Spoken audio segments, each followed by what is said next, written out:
Muito bom dia a todos. Muito bom dia a todos. Sejam bem-vindos ao canal Viver de Renda. Se inscreva no canal, deixe seu like, compartilhe com os amigos. Nos acompanhe também no Instagram Viver de Renda Canal. Muito bem, nesse vídeo nós vamos falar sobre alguns assuntos. Vamos comentar um pouco sobre notícias da Oi e da área de tecnologia, da área de comunicação. Vamos começar com o grupo de transição. Existe um grupo de transição que está fazendo aí estudos a respeito aí das questões relacionadas à área de comunicação para o novo governo, né? E eles estão propondo uma redução tributária. Muito bem, esse assunto é importante, é interessante. Então, o grupo de trabalho da área de comunicação, eles estão propondo ao novo governo uma redução tributária para ampliar o acesso à internet. Dentre as estratégias propostas para garantir a universalização da internet está a revisão da tributação do ICMS. Se pensa até mesmo em zerá-la. A demanda de ampliar o acesso à internet partiu do próprio presidente Lula e foi uma de suas bandeiras durante a campanha eleitoral. Segundo Jorge Bittar, um dos coordenadores deste grupo de trabalho de comunicação, além de rever a tributação do setor, consta também como proposta no relatório o uso dos recursos do Fundo de Universalização de Serviços de Telecomunicações, o FUST, para subsidiar a conectividade para as famílias cadastradas no CAD Único, por exemplo. A proposta é também criar instrumentos que viabilizem o acesso, não só ampliando a infraestrutura, mas também reduzindo a um preço que as pessoas possam pagar. Bittar destacou também que outra proposta para ampliar o acesso à internet no Brasil é a realização de licitações regionais para que pequenos e médios provedores possam participar. Vamos também utilizar os 19 mil provedores que atuam no Brasil. Vamos propor a realização de licitações em blocos para que a infraestrutura também possa ser utilizada. Muito bem. O que aqui é importante nós destacarmos, né? Primeiro, essa questão de efetivamente trabalhar para a redução da carga tributária, demanda antiga do setor de telecom. Os impostos sobre essa área no Brasil chegam a 40%. Isso é um absurdo, isso é uma vergonha. 40% de carga tributária na área de telecomunicações. É a maior carga tributária do mundo no setor. A maior carga tributária do mundo no setor. Uma vergonha para nós brasileiros. Por quê? Porque se você olhar para a internet como uma ferramenta estratégica para acesso ao conhecimento. Estamos na era do conhecimento. Então, a internet é uma ferramenta estratégica de acesso ao conhecimento. 2, ela é uma ferramenta para disponibilização de produtos e serviços, o que vai fazer com que pessoas possam usar essa internet para anunciar os seus negócios, os seus serviços, os seus produtos e assim gerar receita para eles.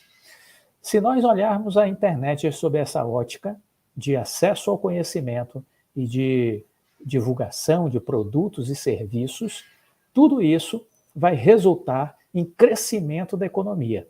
Logo, este setor de telecom, este setor que cuida da conectividade, deveria ser considerado algo essencial para o desenvolvimento de um país.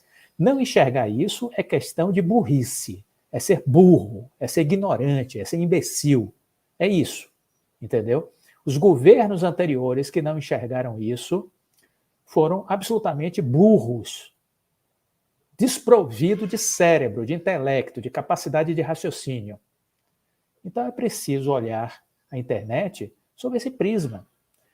E aí é preciso reduzir a carga tributária, óbvio, porque não se justifica ter sobre algo essencial a maior carga tributária do mundo no setor de telecom. Isso é uma excrescência. E as pessoas não param para raciocinar nem para discutir isso. Às vezes eu fico me perguntando o que é que essa turma faz em Brasília. Se faz alguma coisa. Porque as coisas importantes que deveriam estar sendo debatidas não são debatidas. Entra ano e sai ano, nada muda, nada acontece. Então, muito bem, existe agora esse grupo de trabalho. Queira Deus que isso não fique na retórica, que isso não fique no blá, blá, blá, não é? Porque político gosta muito de blá, blá, blá. Então, que isso não fique no território das palavras e que ganhe concretude, que ganhe objetividade. Então, esse é um ponto essencial para o desenvolvimento do Brasil. Reduzir os custos da internet, reduzir a carga tributária sobre o setor de telecomunicações. Aí isso vai ajudar as empresas? Sim, e daí? Qual o problema de ajudar as empresas? Prefere ajudar os apadrinhados políticos apenas? Tem que ajudar quem promove o desenvolvimento e não com quem se locupleta com os recursos públicos, que são os nossos impostos. Porque essa história de recurso público, Margaret Thatcher dizia, alto lá, recursos públicos não, impostos. Impostos do contribuinte. Vamos dar nome certo às coisas. Aqui a gente fica repetindo essa sandice de recurso público. Isso é estupidez também. Isso é coisa de retardado. A recurso público. Parece que não tem pai a criança, né? Porque o recurso é público, não tem pai. O pai somos nós, os trouxas, que pagamos alta carga tributária para esse país ficar patinando na lama. Porque a gente não tem uma educação de qualidade, a gente não tem uma saúde de qualidade, a gente não tem estradas decentes, a gente não tem saneamento básico, a gente não tem segurança pública, iluminação, internet de qualidade. E os recursos públicos dos otários aqui, que somos todos nós? Sim, todos nós somos otários, nós contribuintes, porque sustentamos essa lástima que é esta sucessão de governos ou de desgovernos, que a palavra mais correta seria essa. Seja de direita ou de esquerda. Aí ficam os trouxas se degladiando na internet, nas redes sociais, como se o dele fosse melhor do que o outro. Bando de babaca, só dizendo isso. Então vamos focar no que é importante. É preciso baixar o custo da internet no Brasil. Ponto importante de ser feito. Logo, nos primeiros 30 dias do governo. Vamos ver se o governo vai demonstrar essa potência na largada, né? Nos primeiros 30 dias, reduzir significativamente os impostos. Não é reduzir 5% não, viu? Reduzir significativamente. Estamos em 40%. Isso tem que vir para baixo de 20%. Para baixo de 20% a carga tributária. Reduzir pelo menos a metade. Esse é o primeiro ponto. Segundo ponto, pensar em isentar aqueles que são mais pobres. Pensar em isentar aqueles que são mais pobres. Ou seja, para uma determinada faixa, zerar os impostos. Zerar os impostos para uma determinada faixa da sociedade. Aqueles que estão cadastrados, que não forem fraude, o cadastro, no cadastro único. Essas pessoas também deveriam ter imposto zero na cesta básica. Deveriam ter imposto zero na cesta básica, esses cadastrados no CAD único. Isso também deveria acontecer. Fica a ideia para o novo governo, né? Deixar de retórica, como os outros todos, e ter mais assertividade, efetividade na largada, no começo do governo. Bom, além de reduzir a carga tributária, eles falaram no FUST. Aí eu fico feliz. Porque essa é uma bandeira do canal Viver de Renda. Nós aqui no canal Viver de Renda temos algumas bandeiras. Quando se fala de tecnologia, a gente tem a bandeira do FUST. É uma delas. Não é? Nós temos a bandeira para acabar com o aluguel de ações, tributar os fundos de investimentos que se locupletam com o aluguel de ações, distorcendo o mercado, essa também é uma das nossas bandeiras. Nós temos a bandeira do grupo de minoritários, para que o grupo de minoritários possa indicar um conselheiro independente para defender os minoritários, assim como os grandes fazem. Os grandes investidores têm assento nos conselhos. Os grandes investidores têm assento nos conselhos para defender os seus interesses. Quer um exemplo? Na Oi tem um grande acionista, um bilionário chamado Vitor Adler. Ele tem assento no Conselho Fiscal e ele tem assento no Conselho de Administração. Para defender os interesses dele. Aí tem gente que ainda não entendeu a importância do grupo de minoritários. Déficit mental, problema de retardamento cognitivo, não fez uma boa escola, não conseguiu avançar na idade série correta, não sabe somar, subtrair, multiplicar, dividir de forma adequada, tem dificuldade de leitura, de escrita, de interpretação de texto, de correlacionamento de conteúdos, de autores, não sabe interpretar texto, aí tem déficit cognitivo. É o analfabeto funcional. Aí o cara não entende a importância do grupo de minoritários. Paciência. São déficits que você não consegue corrigir. Não há como corrigir esses déficits cognitivos. Uma grande amiga que é educadora, neta do nosso querido escritor Jorge Amado, ela já me disse isso uma certa feita. Olha, Clóvis, quando você sai do ensino fundamental com déficit de aprendizagem, esquece. Não recupera mais. É uma tragédia. E é isso. Então, tem muita gente que vive essa tragédia, se torna analfabeto funcional e não consegue processar as coisas. Não soma, não diminui, não multiplica, não divide, não sabe ler direito, não sabe escrever direito, não sabe interpretar, correlacionar autores, conteúdos, situações, contextos, não tem capacidade crítica, não consegue discernir, não tem análise lógica. As pessoas estão perdidas. Na era do conhecimento, ficaram para trás na beira da estrada. Vamos em frente, não podemos perder tempo. Então, algumas das nossas bandeiras são essas. O FUST, lhe pergunto com toda humildade, mas peço a sua sinceridade. Você já tinha ouvido falar do FUST? Responde aqui, por favor. Se você já tinha ouvido falar do FUST.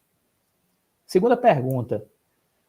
Você já tinha visto alguém na internet falando sobre o FUST? Porque esse assunto eu me peguei percebendo que ele estava adormecido, que ninguém falava disso. Na mídia, eu não via a mídia falar do FUST, não via. Eu não via os políticos falarem do FUST. E eu não via nada sobre o assunto na internet. Ninguém falava do FUST. E eu comecei a falar. E aí eu sou chato, eu sou insistente, eu falo. Porque eu acredito, gente. Eu falo no que eu acredito. E graças a Deus, agora todo mundo está falando do FUST. Olha o grupo de transição de trabalho da comunicação aí falando do FUST. Ontem, senadores, essa semana, aliás, senadores estiveram com o vice-presidente Geraldo Alckmin apresentando propostas de uso do FUST. E uma outra matéria me chamou a atenção, quero compartilhar aqui com vocês, a matéria do Ministério das Comunicações, publicada no dia 7 de dezembro. Após 22 anos, veja vocês que absurdo, hein? Eu ficaria com vergonha de escrever essa matéria. Após 22 anos, primeiros recursos do FUST serão utilizados para promoção do acesso à internet em banda larga. Essa matéria saiu agora no dia 7 de dezembro. Meu amigo médico lá de São Paulo, Rodrigo Fernandes, um abraço, Rodrigo, me mandou pelo WhatsApp essa matéria. Após 22 anos, primeiros recursos do FUST serão utilizados para promoção do acesso à internet em banda larga. Anúncio foi feito no dia 7 de dezembro no Palácio do Planalto. O repasse ao BNDES será de 796,7 milhões de reais, o que é nada, entendeu? Diante do que tem no FUST. Esta será a primeira utilização efetiva da história do FUST, criado em 2000. Isso é um escárnio com a sociedade brasileira. Um programa que foi criado em 2000, que tira dinheiro das nossas contas de telefone, porque somos nós que botamos o dinheiro no FUST, que é um fundo, né, voltado para o desenvolvimento das telecomunicações, para a universalização das telecomunicações. Então, sai da sua conta, sai da minha, de telefone, de internet, todos os meses. Um percentual vai para lá, para o FUST. Desde 2000. E nunca foram utilizados os recursos. Diga se isso não é uma vergonha. Isso é um caso de polícia. Não é só uma vergonha, não. Isso é um caso de polícia. A lei que instituiu o FUST foi a Lei 9.998, datada de 17 de agosto de 2000. A sua finalidade era fazer com que locais, populações de baixa renda, locais distantes, pudessem ter acesso à qualidade de internet de qualidade, a serviços de telecomunicações, reduzindo assim as desigualdades regionais e estimulando o desenvolvimento de novas tecnologias. Pois bem, 22 anos se passaram e os primeiros recursos estão sendo liberados. É impressionante. Acho que tem um dedo meu nisso aí. Acho que tem um dedo meu nisso aí, né? Porque nós começamos a falar nesse assunto. Eu instiguei aqui os inscritos do canal para que fossem nas páginas dos senadores, deputados, ministros da comunicação, Fábio Faria, enchesse o saco deles para que eles tomassem uma providência com relação a essa questão do FUST. Né? E está dando resultado. Isso demonstra, minha gente, que mobilização dá resultado. Isso demonstra que mobilização dá resultado. O presidente da Anatel, no ano passado, ele disse que, em valores absolutos, ao longo de 22 anos, os valores depositados na conta do FUST, atualizados, chegam a 40 bilhões de reais. O presidente da Anatel disse que os recursos atualizados desde 2000 até o ano passado chegam à cifra de 40 bilhões de reais. Então a grande pergunta é: quando serão utilizados esses 40 bilhões de reais? Porque eles serviram até hoje para maquiagem contábil de todos os governos que passaram por Brasília, governo federal, né? Por todos aqueles que sentaram no Palácio do Planalto, esses recursos serviram para maquiagem contábil. Nada mais além disso. Nada mais além disso. Então, está aí essa perspectiva, né? Essa perspectiva de nós termos a utilização do FUST antes tarde do que nunca. Isso é importante. Isso é importante. Bom, nessa reta final, eu quero dividir com vocês um vídeo sobre a Oi, para que vocês prestem atenção ao que vai ser dito, certo? Então, eu quero aqui fazer um compartilhamento para vocês prestarem atenção nesse vídeo que eu vou mostrar aqui para vocês. Só um instantinho.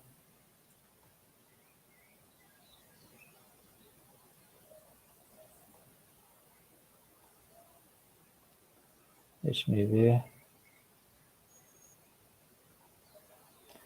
Esse vídeo, ele foi, se não me falha a memória,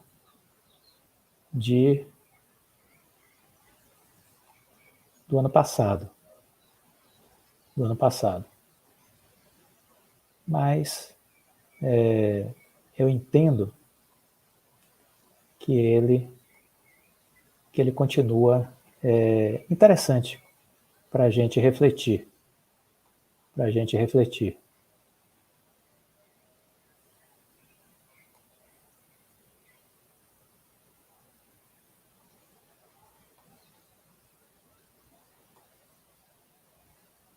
Vamos ouvi-lo. Antes de mais nada, e eu acho que provavelmente vocês vão perguntar de IRB em algum momento, eu já vou até me antecipar aqui. O investimento do Barsi em IRB, e vocês devem ter falado sobre isso com ele, eu me lembro no último podcast, é uma parcela da carteira tão pequena que ele poderia se dar o luxo de perder tudo nesse investimento. E eu acho que ele enxergou uma margem de segurança que talvez tenha sido dimensionada de uma forma errada ali, mas é normal, todo investidor erra. O importante é que a gente aprenda com os nossos erros e não fique repetindo os mesmos erros sempre. E que eles não te quebrem, obviamente. Agora, o que vai dizer se ele estava certo ou não é a história, né? A gente, hoje, olhando para o IRB, é uma empresa que teve uma gestão fraudulenta, e fraudulenta eu digo assim, uma quadrilha mesmo instalada lá dentro. Os caras divulgaram aquela história do Warren Buffett, né? Onde vai a cabeça da pessoa, pois né? Pois é. É quando você mente e tem que viver de acordo com aquela mentira que você... E aí depois teve vários contratos que foram investigados depois e eram contratos péssimos. Então, assim, quando a gente olha isso em detalhes, é uma empresa passando por um turnaround. E todo turnaround, principalmente dessa magnitude, ele é complexo, ele leva tempo. Então, você saber o momento de entrada nessa ação é muito difícil. Você não sabe se ela vai cair mais ainda ou se ela já está na fase de subida. No IRB, particularmente, eu acredito que o pior ficou para trás. E na Oi, quando eu olho para a empresa, eu acho que o pior ficou para trás também. Por que bateram tanto na Oi nos últimos tempos? Alguns motivos, eu acho. Primeiro, é uma empresa sem controlador definido. Então, quando você não tem controlador definido, você tem uma base extremamente dispersa, você não tem ninguém ali para defender o papel no momento que começam a especular em cima dele, e isso abre um espaço para que, no momento que se queira alocar as ações, porque qual é a visão do investidor pessoa física? Bom, você olha para a base da Oi, a empresa tem mais de 6 bilhões de ações emitidas. Você tem várias pessoas físicas ali que têm volumes financeiros pequenininhos. E o cara entrou a R$1, R$1,50, R$1,80, não sei, e hoje está olhando ali 40 centavos. Você fala, eu quero ter um rendimento extra aqui, vou botar minha ação para alugar.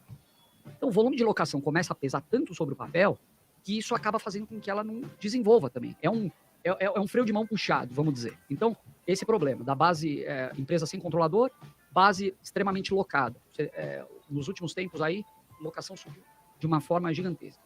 Segundo, a base é extremamente grande, 6 bilhões de ações, é um negócio surreal. É muito difícil você ver uma empresa progredindo com uma base acionária tão grande, e a empresa cotada a centavos, que dá a sensação para o investidor que a empresa está quebrada. Sim. Então, eu particularmente já falei isso publicamente. Eu acho que a Oi já deveria ter grupado as suas ações. Quando fala grupamento, o pessoal fica tudo com medo, nossa, né? Nossa, porque vai despencar. Não, eu acho que uma base acionária grande, por que ela é grande? Porque ela foi fruto de várias capitalizações, teve conversão de debêntures. Então, chegou no momento que ela está com uma base que ela deveria enxugar isso, na minha opinião.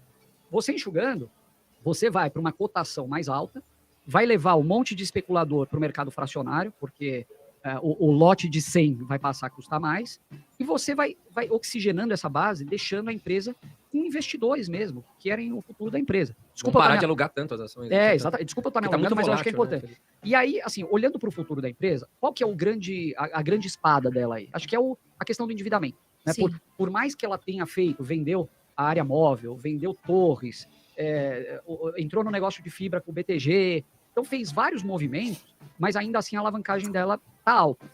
Na minha visão, eu não acho que ela deveria estar custando 40 centavos. Eu acho que é uma empresa que deveria estar custando mais. Eu acho que é uma empresa que tem um valor maior. Ao mesmo tempo, ela tem uma dívida em dólar também, que pesa. Então, você vê alguns dias aí o dólar caindo, a Oi ajuda. Esse é um fôlego adicional para ela. Agora, olhando no longo prazo, se o Barsi hoje, que investe com 83 anos, ainda mira o longo prazo, por que a gente não vai mirar? Então, hoje em dia você tem um contingente de investidores muito impacientes. O cara comprou a ação, ele quer ter o retorno em um ano. Se você entrar numa encrenca do tamanho da Oi, eu acho que você já tem que saber, né, conversar com o teu estômago ali e falar, olha, você vai ter que aguentar um pouquinho mais. Então, assim, eu acho que o futuro para a empresa ainda tem algumas coisas complicadas no meio do caminho, vai sair da RJ e tal, mas eu acredito que é uma empresa que possa prosperar no futuro se ela fizer a lição de casa em alguns aspectos. E essa questão agora que a Vivo, a Claro e a TIM estão falando que, peraí, você me passou a base aqui, mas não vale isso. Pois é. Acho que tem 3 bilhões que talvez a Oi vai ter que renegociar aí com o consórcio, né? Ela já inclusive deram entrada no processo de arbitragem, né? Sim. Então, e o juiz, se eu não me engano, hoje determinou que elas precisam pagar em não sei quantas horas aí, 1,5 bilhão, alguma coisa parecida para a Oi imediatamente. Acontece que no momento de leilão lá da área móvel, existiu uma certa concorrência, né? Apareceu um competidor, se eu não me engano era Highline ou não? Acho que era. Acho que era Highline, talvez. E eu acho que eles não quiseram perder o negócio naquele momento. Então, eles fizeram uma oferta acima do concorrente, levaram os ativos, só que pagaram mais do que eles gostariam e agora, eu estou falando da minha visão, tá? Sim, não tem nada comprovado. Não tem nada comprovado, pelo contrário. Mas, assim, de certa forma, para mim essa história está muito estranha, porque a documentação foi olhada em detalhe, foi tudo passado, todo o processo de data room que se faz numa eventual aquisição, eles ficaram mergulhados ali durante um bom tempo. Então, assim, não sei, eu não sei dizer o que vai se desenrolar dessa história, mas é mais uma das péssimas notícias que surgem sobre a Oi, né? Quando a Oi está tirando Saindo o nariz ali para fora da... Muito bem. Esse vídeo, na verdade, é de outubro, né? Eu estava aqui puxando para dar uma olhada. Ele é de outubro, com o pessoal do projeto Ações Garante o Futuro, né? Que é da Luiz Barsi, uma boa reflexão sobre a empresa. Coisas que nós já falamos, né? Coisas que nós já falamos. Então, veja, o fato da empresa não ter um controlador é um problema, sim. O fato da empresa não ter um controlador é um problema. Esse é um problema que a Oi tem. Ela não tem um controlador, ela tem uma base de acionistas dispersa. E um acionista de má qualidade. Sabia disso? Um acionista de má qualidade. Por quê? Porque eles são aqueles acionistas muito pequenos que não têm cultura de investidor. Entraram no papel de forma atabalhoada, não têm noção sobre administração de empresas, não têm noção sobre investimentos. E esse acionista pequeno não se comporta como um investidor de qualidade dentro da base acionária da Oi. O próprio presidente Rodrigo Abreu, em live no ano passado, disse que haveria um momento que aconteceria a mudança da base acionária da Oi. Ele próprio disse isso, não sei se vocês se recordam, mas comentamos aqui. Aí temos um problema grave, que é o aluguel de ações, que é um grande estelionato. O Luiz Barsi Filho diz isso com todas as letras. A Bolsa não regulou suficientemente esse assunto. Fundos de investimentos oportunistas, malandros, se aproveitam da situação que é considerada legal, mas não é porque é considerada legal que pode ser vista como justa. Daí a importância de nos mobilizarmos e batermos nas páginas do Geraldo Alckmin, da Simone Tebet e do presidente Lula e dizer, olha, vocês querem fazer tributação de dividendos. Antes de fazer isso, tributem os fundos de investimentos que ganham com operações de aluguel de ações, porque isso distorce a Bolsa de Valores brasileira, isso é especulação barata, né? Isso penaliza os pequenos investidores que pegam o seu dinheiro pensando numa aposentadoria futura e investem na Bolsa de Valores. Então, para ajudar a tornar a Bolsa de Valores um lugar mais saudável, menos inóspito, que tal tributar os fundos de investimentos que fazem operações com aluguéis de ações? Essa tem que ser a bandeira que a gente tem que levantar agora. A nova bandeira do canal Viver de Renda é essa também. Mais uma, né? Mais uma bandeira.